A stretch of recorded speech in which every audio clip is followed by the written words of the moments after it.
సర్వేషాం స్వాగతం. అందరికీ నమస్కారము.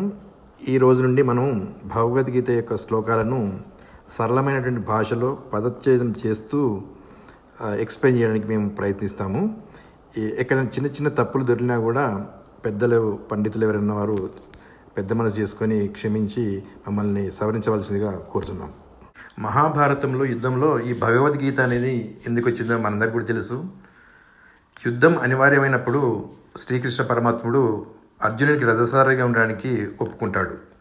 అప్పుడు యుద్ధానికి వస్తారు. ఇరు పక్షాలను నిశ్చితంగా గమనించినటువంటి అర్జునునికి ఈ సొంత బంధువులతోని రక్త సంబంధికులతో ఈ యుద్ధం ఎందుకని చెప్పి ఒక మానసిక ఆందోళనతో యుద్ధం చేయనని చెప్పి రథం దిగుతాడు.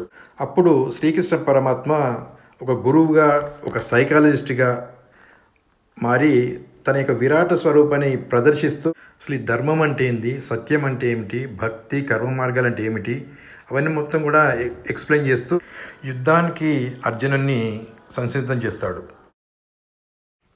ధృతరాష్ట్ర ఉవాచ ధర్మక్షేత్రే కురుక్షేత్రే సమవేతాయుత్సవః మామకాః పాండవాశ్చైవ కిమకుర్వత సంజయ. ఎంతోమంది పెద్దలు ఇంతకు పూర్వమే ఈ భగవద్గీతను వివిధ రూపాల్లో ఇవ్వడం జరిగింది. అయితే వాట్సాప్ మాధ్యమం ఈ మధ్యలో ఎక్కువైంది కాబట్టి ఈ ద్వారా కూడా చేయాలనే సంకల్పం ఎందుకు వచ్చిందంటే, ఆ మధ్య ఒక వీడియో వచ్చింది. ఆ వీడియోలో ఒక రిపోర్టరు ఒక 3 మతాలకు సంబంధించినటువంటి భక్తులను మీ మత గ్రంథమాల నుండి ఒక 3 శ్లోకాలను కానీ 3 వర్సెస్ కానీ 3 వాక్యాలను చెప్పమంటే మతస్థులు వాళ్ళు 2-3 అడిగిన తోట చెప్పారు. కానీ మన హైందవ భక్తులు మాత్రం ఒక్క శ్లోకాన్ని కూడా చెప్పలేకపోయారు. ముఖ్యమైన కారణం అడిగినప్పుడు వాళ్ళు ఈ భగవద్గీత యొక్క శ్లోకాలు చాలా కఠినంగా ఉంటాయి, నోరు తిరగదు, కాబట్టి మేము నేర్చుకోలేకపోతున్నారు. వాస్తవమే. ఎందుకంటే ఈ యొక్క భగవద్గీత శ్లోకాలు మొత్తం కూడా గ్రంథ భాష సంస్కృతంలో ఉంటుంటాయి. చాలా కఠినంగా బిట్టర్గా కూడా ఉంటుంటాయి. ఔషధాలు కూడా బిట్టర్గానే ఉంటాయి. అయినా కూడా రోగికి వాడవలసింది అది. కాకపోతే ఆ బిట్టరగా ఉన్నదాన్ని కొంచెం తేనెలో కల్పిస్తే ఈజీగా అర్థమవుతుంది. కాబట్టి వీటిని సరళంగా చేసి చెప్తే బాగుంటుందనే ఉద్దేశం కొద్దీ ఇది ప్రక్రియను చేపట్టడం జరిగింది. శ్లోకాలను ప్రవేశిద్దాము. ధృతరాష్ట్ర ఉవాచ. ఉవాచ అంటే పలికెను, ధృతరాష్ట్రుడు పలికెను. మొదటి పదము ధర్మక్షేత్రే అంటే ధర్మం అంటే న్యాయము, సత్యం అని. క్షేత్రం అంటే ఒక ప్రదేశం అని చెప్పి. ధర్మక్షేత్రం అంటే ధర్మానికి సంబంధించిన ప్రదేశము. కురుక్షేత్రే అంటే కురు ఎక్కడైతే యుద్ధం జరుగుతుందో కురుక్షేత్రం, ఆ కురుక్షేత్రంలో సమవేతాహ, సమ ప్లస్ వేతాహ, సమవేతాహ. సమ అంటే కలిపి, వేతాహ అంటే సమూహంగా ఉండిన వాళ్ళు, అంటే కమ్ టుగెదర్, అసెంబ్లీ ఇది చెప్తుంటుంది. యుయుత్సవ, యు అంటే యుద్ధం, ఉత్సాహ అంటే ఉత్సాహాన్ని తెలుసు కోరిక.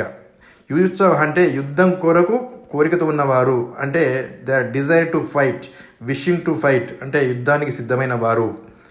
మామకాహ, మనకు మమ అంటే తెలుసు, మమ అంటే నా యొక్క, నా మామక అన్నా కూడా నా యొక్కనే. సో నా యొక్క మామకాహ అంటే నాకు సంబంధించిన వారు. ఇక్కడెవరు? కౌరవులు, నా పుత్రుల ఉద్దేశం.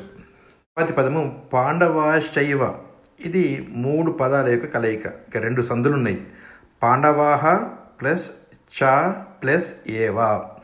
పాండవాహ అంటే పాండవులు, పంచపాండవుల్లాగా పాండవులు. పాండవః ఏకవచనం, పాండవాహ బహువచనం.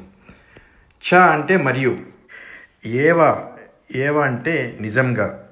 రియల్గా చెప్పాలంటే ఏవ అంటే మాత్రమే అని కూడా వస్తుంటుంది. అంటే అహమేవ ఆగచ్చామి, నేను మాత్రమే వచ్చాను.